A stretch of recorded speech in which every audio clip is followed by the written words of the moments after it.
All right, so the next knot we're going to talk about is going to be one that I'm going to use, say, on, I've used it down to 3x and 4x, but generally when you start to get to that 1x or 2x range and we're tying on, say, a trout streamer, like this happens to be a dolly llama right here, we want that fly to have supreme action and have a lot of movement. And there's a knot called a non-slip mono loop that I'm going to demonstrate, and I use it for all my streamers, especially when I'm swinging flies for salmon, steelhead, or trout, of course. And the non-slip mono loop is a really easy knot. It actually ties just as fast as a clinch knot once you're good at it. And if you learn it on a rope or heavier line first, like a 1x tippet, it's much easier.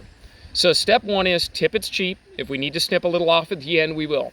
I'm going to go, say, on a fly, I would go about 4 inches up. On this, I'm going to go up a little bit more. And I'm just going to put in an overhand loop. And that overhand loop is going to be about the size of a pea in diameter when I'm actually tying this in the field. Okay, so I've got an overhand loop in there. I'm going to go ahead and thread my fly on. It's a heck of a fly. And then when I get to this next step, I want to make sure that you understand here. We want to go back up through this overhand loop the same way that we came down, okay?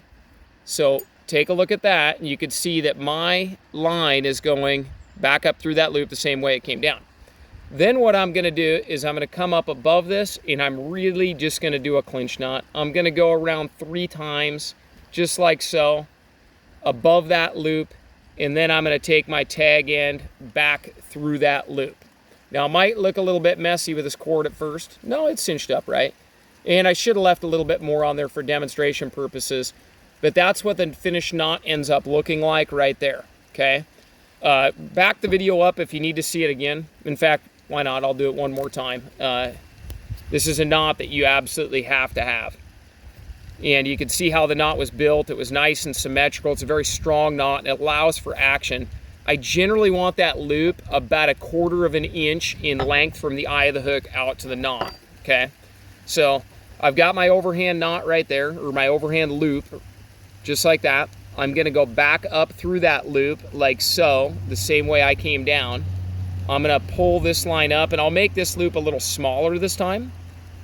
And I'm gonna size it where I want it. And I'm gonna go around 3 times. I go 3 on heavy line, say 2x, and bigger. If it's on smaller line, I'll go 4 times.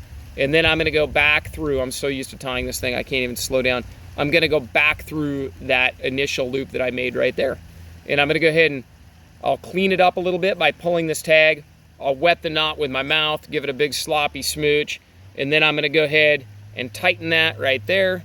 And then I'll take and snip off my tag end right there. That'll be nice and clean.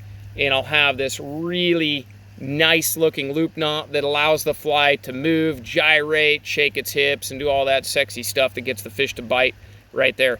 And I'm going to use that on lines that are, say, 20-pound test or 0x, if we're talking true tippet terms, and smaller. Once we get bigger than that, there's a different loop knot that you need to know. I'm going to do another video on that, and that's going to be almost exclusively for saltwater fish.